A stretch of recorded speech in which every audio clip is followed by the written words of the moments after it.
ನಮಸ್ಕಾರ ವೀಕ್ಷಕರೇ. ನಾಗರಾಜರೇ, ಯಾವುದಾದ್ರೂ ನಿಮ್ಮ ಹತ್ರಕ್ಕೆ ಬಂದಿರೋ ಕೇಸುಗಳು ನಮ್ಮ ವೀಕ್ಷಕರ ಗಮನಕ್ಕೆ ಇದೊಂದು ವಿಶೇಷವಾದ ಕೇಸು ಅಂತ ಹೇಳೋದಾದ್ರೆ ಯಾವುದಾದ್ರೂ ವಿಚಿತ್ರವಾದ ಕೇಸು? ವಿಚಿತ್ರ ನಮಗೆ ಒಂಥರ ವಿಚಿತ್ರ ಸರ್ ಇದು. ಫಸ್ಟ್ ಯಾವುದೋ ಒಂದು ದೇವ್ರು ಬರ್ತೈತೆ ಅಂತ ಹೇಳ್ಬಿಟ್ಟು ಅವ್ರು ಬಂದಿದ್ರು ಕಸ್ಟಮರ್ ಅವರು. ನಾನು ಸ್ಟಾರ್ಟಿಂಗಲ್ಲಿ ದೇವ್ರೆ ಅಂದ್ಕೊಂಡಿದ್ದೆ. ಕರೆಸಿ ಮಾತಾಡಿಸೆ ಹೌದು ನಾನು ದೇವ್ರೆ ಅಂತ ಹೇಳ್ಬಿಟ್ಟು ಎಲ್ಲ ಇದು ಮಾಡಿದರು. ಆದರೆ ಅವ್ರು ಸುಮಾರು ಪ್ರಪಂಚಗಳೇ ಸುತ್ಕೊಂಡು ಬಂದುಬಿಟ್ಟಿದ್ದಾರೆ ಅವರು. ನಾನು ಮಾತಾಡಾದ್ಮೇಲೆ ದೇವರೇ ಬಿಡು ಅಂತ ಹೇಳ್ಬಿಟ್ಟು ನಾನು ಸುಮ್ಮನೆ ಆದೆ. ಅವ್ರದ್ದು ಯಾವುದೋ ಒಂದು ದೇವಸ್ಥಾನ ಕೆಲಸ ಆಗಬೇಕಂತ ನಿಂತೋಗಿತ್ತು. ಇಲ್ಲಿ ಬಂದು ಆದಮೇಲೆ ದೇವಸ್ಥಾನ ಕೆಲಸ ಸ್ಟಾರ್ಟ್ ಆಯಿತು ಅವ್ರದ್ದು. ಓಕೆ. ನಾನು ದೇವರೇ ಬಿಡು ಅಂತ ಹೇಳ್ಬಿಟ್ಟು, ಆದರೆ ಅವ್ರ ತೊಂದರೆ ಒಳಗಡೆನೇ ನಡೆಯುತ್ತಾಯಿತು. ಅವ್ರು ಯಾರಿಗೂ ಹೇಳ್ಕೊಳಕ್ಕೆ ಆಗ್ತಾ ಇರಲಿಲ್ಲ, ಒಂದು ಲೇಡೀಸ್ಗೆ. ಆಮೇಲೆ ನಾನು ಇದ್ಕೊಂಡು ದೇವರೇ ಅಂತ ಹೇಳ್ಬಿಟ್ಟು ನಾನು ಆಮೇಲೆ ತಿರ್ಗಾ ಡೀಪಾಗಿ ನಾನು ತುಂಬ ಅದ್ರ ಮೇಲೆ ಗಮನ ಕೊಟ್ಟೆ. ಏನಪ್ಪ ಇದು ದೇವ್ರೆ ಅಂತ ಮಾತಾಡ್ಬಿಟ್ಟು ನಮಗೇನು ಈ ಥರ ಅದು ರೂಪಗಳದು ಚೇಂಜ್ ಮಾಡ್ತಾ ಇತ್ತು. ಅದು ಒಂದು ನಿಧಿ ಕಾವಲಿ ಇರೋದು, ಅದು ನಿಧಿ ಕಾವಲಿ ಇರೋದನ್ನು ಒಂದು ಶಕ್ತಿ. ಅದು ಇವ್ರು ಯಾರೋ ಇವ್ರ ಅಣ್ಣ ತಮ್ಮಂದು ಯಾರೋ ನಿಧಿಗೆ ಅಂತ ಹೇಳ್ಬಿಟ್ಟು ಹೋಗಿ ಅದು ಏನೇನೋ ಮಾಡಿದಾರಲ್ಲಿ. ಅದೇನು ಮಾಡಿದೆ EVM ಹೆಸರಲ್ಲೂ ಐತೆ. ಅದಕ್ಕೋಸ್ಕರ ಅವ್ರೇನು ಮಾಡಿದ್ದಾರೆ, ನಾನು ಆಯಿತು ಅಂತ ಹೇಳ್ಬಿಟ್ಟು ನಾನು ಚೆಕ್ ಮಾಡಿದ್ರೆ ನಿಧಿ ಕಾವಲಿರೋ ಒಂದು ಯಕ್ಷಿಣಿ. ಅದು ನಿಧಿ ಕಾವಲಿರೋದು ಅದು ರೂಪಗಳೇ ಚೇಂಜ್ ಮಾಡ್ತೈತೆ. ಗಂಡು ದೇವ್ರದ್ದು ತೋರಿಸೈತೆ, ಹೆಣ್ಣು ದೇವ್ರದ್ದು ತೋರಿಸೈತೆ, ಎಲ್ಲ ರೀತಿಯಲ್ಲೂ ತೋರಿಸೈತೆ. ಕನ್ಫ್ಯೂಸ್ ಮಾಡ್ತೈತೆ. ನಾನು ಸ್ಟಾರ್ಟಿಂಗಲ್ಲಿ ಹೌದಾ ಇದು ದೇವ್ರೆ ಅಂತ ಹೇಳ್ಬಿಟ್ಟು ನಾನು ಇದು ಮಾಡಿದೆ. ಅದು ನೋಡಿದ್ರೆ ದೇವರೇ ಅಲ್ಲ. ಆಮೇಲೆ ತುಂಬ ಡೀಪಾಗಿ ಪೂಜೆಯಲ್ಲಿ ಕುತ್ಕೊಂಡು ಕೇಳಿದಾಗ ನಮ್ಮ ಅಪ್ಪನ ಕೇಳಿದ್ರೆ, ಮಗನೇ ಅದು ದೇವರಲ್ಲ ಕಣ, ಅದೊಂದು ಯಕ್ಷಿಣಿ ಇರೋದು ಅದರಲ್ಲಿ, ಆ ಯಮ್ಮನಲ್ಲಿ ಅಂತ. ಏನಪ್ಪ ಹಿಂಗೆ ಹೇಳ್ತಾ ಇದ್ದೆ, ನಾನು ಅವ್ರಿಗೆ ಅಂತ ದೇವರು ಅಂತ ಹೇಳ್ಬಿಟ್ಟಿದ್ದೀನಿ. ಇಲ್ಲ ಕರ್ಸ ಮಗನೇ ಇನ್ನೊಂದು ಟೈಮು ನೀನೇ ಫೋನ್ ಮಾಡು ಒಂದು ಟೈಮ್ ಫೋನ್ ಮಾಡಿ ಕರೆಸಿದೆ ಅವ್ರಿಗೆ. ಆದಮೇಲೆ ಅವ್ರು ಇದ್ಕೊಂಡು ಸಮಯ ಇಲ್ಲೆಲ್ಲ ಆರಾಮಾಗಿ ಚೆನ್ನಾಗಿದ್ದಾರೆ, ಇಲ್ಲಮ್ಮ ತೊಂದರೆ ಒಳಗಡೆ ಬೇಜಾನ ಐತೆ ನಾನು ಮಾತಾಡಿಸ್ತೀನಿ ಅಂತ. ಆಮೇಲೆ ಕರೆದಾದ್ಮೇಲೆ ಎಲ್ಲೂ ಜಾಗದಲ್ಲಿ ಏನು ಕಂಡುಹಿಡಿಯೋಕ್ಕಾಗಲ್ಲ, ನೀನು ಹಿಂಗೆ ಕಂಡುಹಿಡಿದೆ ಇದನ್ನು ಅಂತೇಳಿ ನಮ್ಮ ಕೆಲಸಗಳಿಗೆ ಒಂದು ಟೈಮು ಲಾಕ್ ಮಾಡಿಬಿಡ್ತು. ಓಕೆ. ಅಂದರೆ ಅದ್ರ ಬಗ್ಗೆ ನೀನು ಮಾಹಿತಿ ಕೊಟ್ಬಿಟ್ಟಿಲ್ಲ ಅದಕ್ಕೆ? ಎಲ್ಲೆಲ್ಲ ತೋರಿಸಿದ್ರು ಅವರು. ಎಲ್ಲೆಲ್ಲ ತೋರಿಸಾದ್ಮೇಲೆ ಆಮೇಲೆ ನಮಗೆ ತೋರಿಸಿದ್ದು. ಆಮೇಲೆ ನಾವು ಈ ಥರ ನಾವು ದೇವರಲ್ಲ, ನಾನು ಒಂದು ಯಕ್ಷಿಣಿ ನಾನು. ಓಕೆ. ಎಷ್ಟೋ ಜಾಗದಲ್ಲಿ ಬಂದು ತಿರ್ಗಾ ಹೇಳಿದೆ. ನಾನು ಕರೆಸಿ ಮಾತಾಡ್ಸಾದ್ಮೇಲೆ ತುಂಬ ಡೀಪಾಗಿ ನಾನು ಮಾತಾಡ್ಸಾದ್ಮೇಲೆ ಅದು ಬಂದು ಮಾತಾಡ್ತಾ ಇದ್ದದ್ದು. ನಾನು ಯಕ್ಷಿಣಿ ನಾನು ಇರೋದು. ನಾನು ಎಷ್ಟೋ ಜಾಗಕ್ಕೆ ನಾನು ಹೋಗಿದ್ದೀರಿ, ಯಾರೋ ನನ್ನ ಕಣ್ಣು ಹಿಡಿದಾಕಿಲ್ಲ, ನೀವು ಬುಡ ಸಮೇತ ಅದು ನಾನು ಇದು ಮಾಡ್ತೀನಿ, ನಿಮ್ಗೇನು ಇದು ಮಾಡ್ತೀನಿ ಅಂತ ಹೇಳ್ಬಿಟ್ಟು ನಮ್ಮದು ಒಂದು ಸ್ವಲ್ಪ ಕೆಲಸಗಳೆಲ್ಲ ಸ್ವಲ್ಪ ಇದು ಮಾಡಿದ್ರು. ಆಮೇಲೆ ನಮ್ಮಪ್ಪ ರಾಂಗ್ ಆಗಿದ ತಕ್ಷಣ ಅದು ತೆಗೆದು ಎಲ್ಲ ಕ್ಲಿಯರ್ ಮಾಡಿಬಿಟ್ಟಿದ್ರು. ಓಕೆ.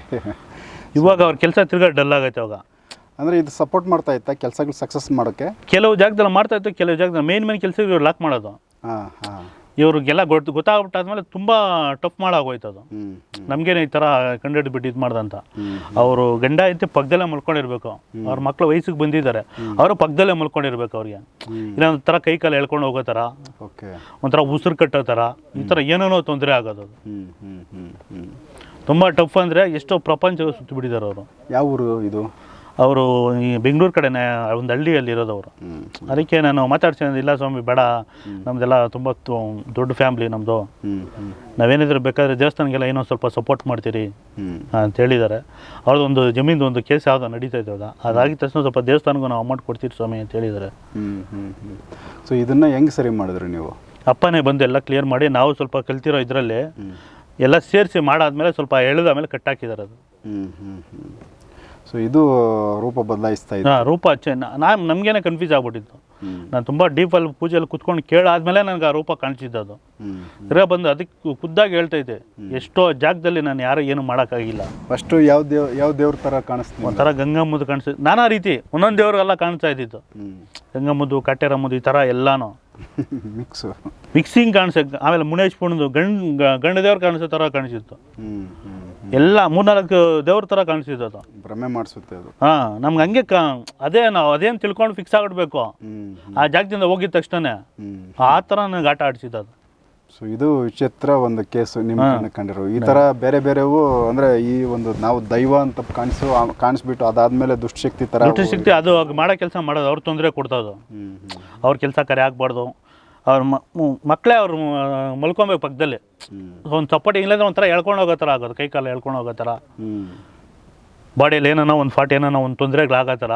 ಅವ್ರೇನೋ ಇದ್ರೆ ಆ ಥರ ಏನು ನೋವುಗಳು ಅದು ಇದು ಕೊಡಲ್ಲ. ಅವ್ರ ಸಪೋರ್ಟಿಂಗಲ್ಲಿ ಇದ್ದರೆ ಅವ್ರೊಂದು ಸ್ನಾನ ಮಾಡೋಕೆ ಹೋದ್ರು ಬಾಕ್ಲ ಹತ್ರ ಯಾರು ನಿಂತ್ಕೊಂಡಿರ್ಬೇಕು. ಅಂದರೆ ಅವ್ರನ್ನ ಒಂಟಿಯಾಗಿ ಬಿಡಂಗಿಲ್ಲ. ಒಂಟಿಗೆ ಎಲ್ಲೂ ಇರೋಕ್ಕಾಗಲ್ಲ. ಬಿಟ್ಟರೆ ಅವ್ರಿಗೆ ತೊಂದರೆ ಆಗ್ತಾ ಇತ್ತು. ಅದು ಯಾರಾದರೂ ಜೊತೆಯಲ್ಲಿ ಇರಬೇಕು, ಯಾರನ್ನ ಜೊತೆಯಲ್ಲಿ. ಆಮೇಲೆ ಲಾಸ್ಟ್ ಟೈಮ್ ನಾನು ಒಂದು ಪೂಜೆ ಮಾಡಿಕೊಟ್ಟೆ ಅವ್ರಿಗೆ. ಬಾಳೆಹಣ್ಣು ದಿನ್ನು ಬರುತ್ತಲ್ಲ, ಒಂದು ನರಬಲಿ ಕೊಟ್ಟಂಗೆ. ಅದು ಹೌದಾ? ನರಬಲಿ ಕೊಟ್ಟಂಗೆ ಬಾಳೆಹಣ್ಣು ದಿಂಡು.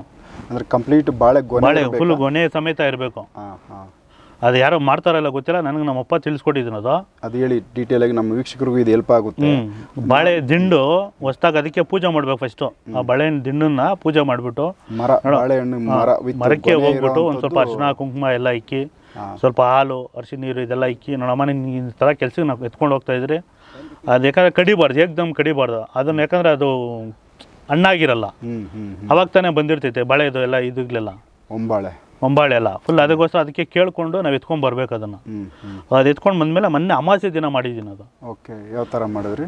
ಅದು ಮನೇಲಿ ಅವ್ರ ಮನೇಲಿ ಪೂಜೆ ಮಾಡಿ 4 ದಿಕ್ಕು ಮೂಲೆಯಲ್ಲಿ ಪೂಜೆ ಮಾಡಿ, ಅಲ್ಲ 4 ಕುಂಬಳಕಾಯಿ ಎಲ್ಲ ಪೂಜೆ ಹೊಡೆದು ಕತ್ತರಿಸಿ, ಆಮೇಲೆ ಇದನ್ನ ಎಲ್ಲ ನಿಲ್ಲಿಸಿ ಇದಕ್ಕೆಲ್ಲ ಪೂಜೆ ಮಾಡಿ, ಇದನ್ನ ಒಂದು ಮನುಷ್ಯನ ಬಲಿ ಹಿಂಗೆ ಕುರಿ ಮೇಕೆ ಬಲಿ ಕೊಡ್ತಾರೋ ಅದಕ್ಕಿಂತ ಇದು ಪವರ್ಫುಲ್.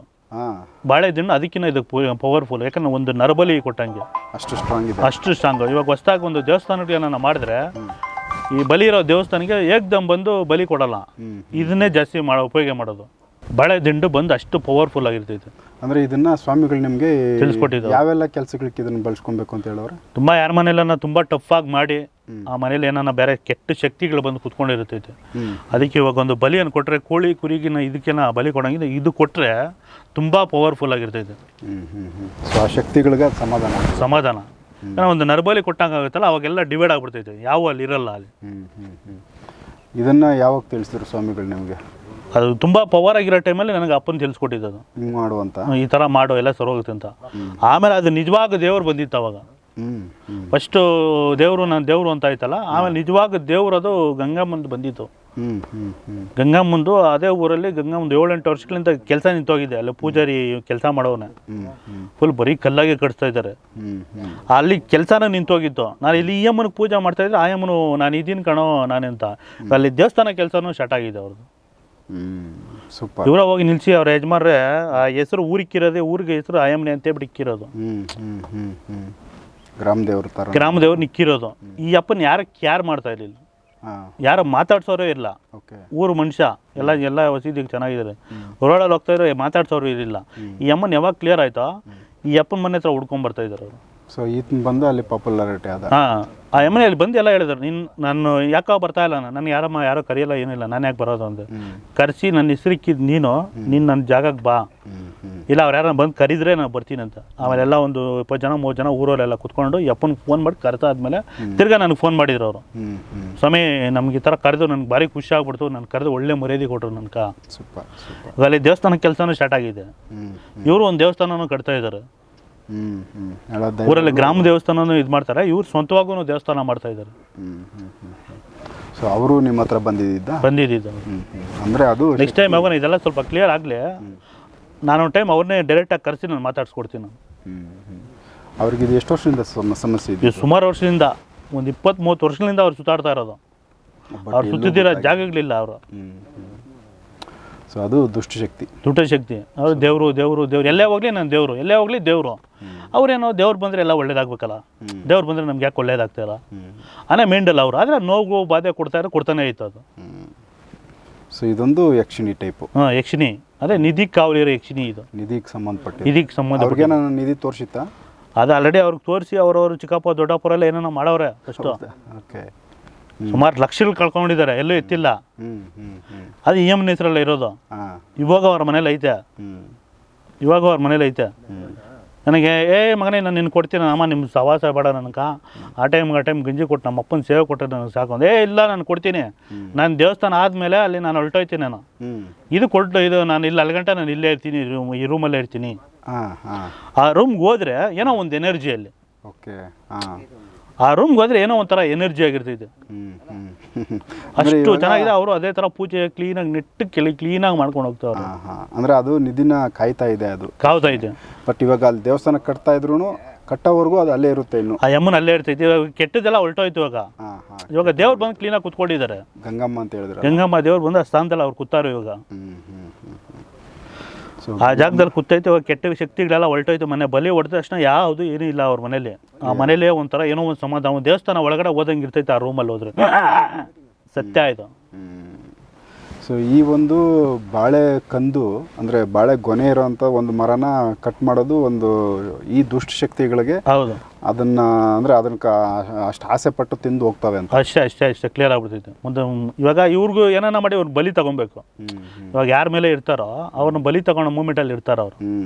ಇವ್ರಿಗೆ ಅದು ಕೊಟ್ಟರೆ ಅವ್ರ ಪಾಡ್ಗೆ ಅವರು ಸೊ ಅದು ಕ್ಲಿಯರ್ ಆಗ್ಬಿಟ್ಟು ಇದನ್ನು ತೊಗೊಂಡು ಹೋಗ್ತವೆ. ತಗೊಂಡು ಇದು ಹೋಗ್ಬಿಡ್ತೈತೆ ಅವ್ರು. ಸೊ ಇದೊಂದು ವಿಶೇಷವಾದ ವಿಚಾರ ಐತೆ. ಸೊ ಇನ್ನೂ ಈ ಥರದ್ದು ಬೇರೆ ಬೇರೆ ವಿಶೇಷವಾಗಿ ಈ ಥರ ಡಿಫ್ರೆಂಟ್ ಏನಾನ ಕೇಸ್ಗಳು ಅಟೆಂಡ್ ಮಾಡಿರೋಂಥವು ಬೇರೆ ಅನುಭವಗಳನ್ನ ಮುಂದಿನ ವಿಡಿಯೋಗಳಲ್ಲೂ ನಾಗರಾಜ್ ಅವ್ರ ಜೊತೆ ಮಾತಾಡ್ತಾ ಹೋಗ್ತೀನಿ. ಸೊ ಎಪಿಸೋಡ್ ನೋಡ್ತಾ ಹೋಗಿ. ನಮಸ್ಕಾರ. ಸರಿ.